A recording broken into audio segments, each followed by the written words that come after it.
రాష్ట్రంలో కొత్తగా మరో 7 విమానాశ్రయాలు రానున్నాయి. పెరుగుతున్న అవసరాలకు అనుగుణంగా ఈ ఎయిర్పోర్ట్ల నిర్మాణానికి ప్రభుత్వం ప్రణాళికలు రూపొందించింది. విమానాశ్రయాల నిర్మాణంపై సమీక్ష నిర్వహించిన ముఖ్యమంత్రి వీలైనంత త్వరగా అందుబాటులోకి తెస్తే రాష్ట్రాభివృద్ధికి ఉపయోగకరంగా ఉంటుందన్నారు.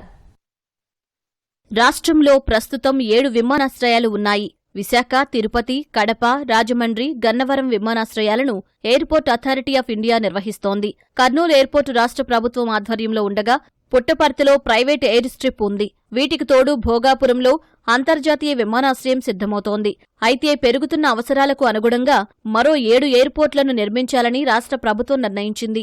కుప్పం, దగదర్తి, శ్రీకాకుళం, తాడేపల్లిగూడెం, నాగార్జునసాగర్, తుని, అన్నవరం, ఒంగోలులో నూతన ఎయిర్పోర్ట్లను నిర్మించేలా ప్రణాళిక సిద్ధం చేసింది.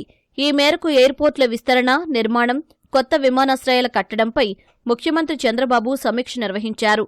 పౌర విమానయాన శాఖ మంత్రి రామ్మోహన్ నాయుడుతో ఎయిర్పోర్ట్ అథారిటీ ఆఫ్ ఇండియా ఉన్నతాధికారులు సమీక్షకు హాజరయ్యారు.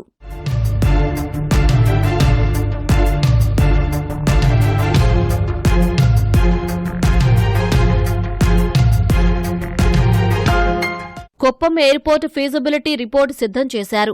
మొదటి దశలో 683 ఎకరాలు, రెండో దశలో 567 ఎకరాలు కలిపి మొత్తం 1250 ఎకరాల స్థలాన్ని ఇప్పటికే గుర్తించారు. అయితే ఈ ప్రాంతానికి సమీపంలో IAF, HAL Bengaluru international airport ఉన్నందున ఎయిర్ స్పేస్ అంశాన్ని కూడా పరిగణలోకి తీసుకోవాల్సి ఉంటుందని అధికారులు అంటున్నారు. దీనికి సంబంధిత వర్గాల నుంచి ఎన్ఓసీ అవసరం ఉంటుంది. శ్రీకాకుళం ఎయిర్పోర్టు ఫీజిబిలిటీ సర్వే పూర్తయింది. 2 ఫేజుల్లో 1383 ఎకరాల్లో నిర్మించేలా ప్లాన్ చేశారు. ఇప్పటికే భూసేకరణ మొదలైంది. గత తెలుగుదేశం ప్రభుత్వం హయాంలోనే దగదర్తి ఎయిర్పోర్టు నిర్మాణానికి ప్లాన్ సిద్ధం చేయగా 635 ఎకరాల భూసేకరణ కూడా పూర్తయింది. మరో 745 ఎకరాలు సేకరించాల్సి ఉంది. ఈ ప్రాంతంలో బీపీసీఎల్ రిఫైనరీ వస్తోంది. మరికొన్ని ఫ్యాక్టరీల రాకతో పారిశ్రామికంగా అభివృద్ధి చెందుతోంది. ఈ అంశాలను దృష్టిలో ఉంచుకుని కార్గోకు, పరిశ్రమలకు ఉపయోగపడేలా ఎయిర్పోర్ట్ నిర్మించనున్నారు. శ్రీ సిటీ సెజ్లో ఎయిర్ స్ట్రిప్ తెచ్చే అంశాన్ని పరిశీలించాలని అధికారులకు సీఎం చంద్రబాబు సూచించారు.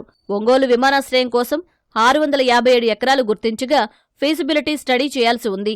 పల్నాడు జిల్లా పరిధిలో నాగార్జునసాగర్ వద్ద 1670 ఎకరాల్లో నిర్మాణానికి ప్రణాళిక రూపొందించగా మరో 500 ఎకరాలు సేకరించాల్సి ఉంది.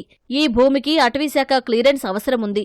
1123 ఎకరాల్లో తాడేపల్లిగూడెం ఎయిర్పోర్టు కట్టాలని నిర్ణయించారు.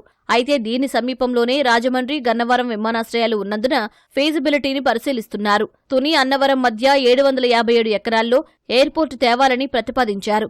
ఈ ప్రాంతంలో railway line, highway, water body ఉందని అధికారులు తెలిపారు. అనకాపల్లి జిల్లాలో కొత్త పరిశ్రమలు, నక్కపల్లిలో స్టీల్ ప్లాంట్ వస్తున్నందున అక్కడ ఎయిర్పోర్ట్ అవసరం ఉందని సీఎం అన్నారు. అనకాపల్లి, కాకినాడ, విశాఖలకు దగ్గరలో నిర్మించేలా ప్రణాళిక సిద్ధం చేయాలని నిర్దేశించారు.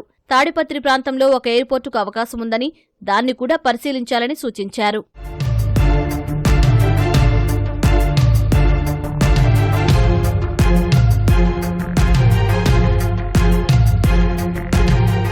గన్నవరం విమానాశ్రయ విస్తరణ పనులపై అధికారులు ప్రజెంటేషన్ ఇచ్చారు. కూచిపూడి నృత్యం, అమరావతి స్తూపాల థీమ్తో టెర్మినల్ కొత్త డిజైన్లు సిద్ధం చేశారు.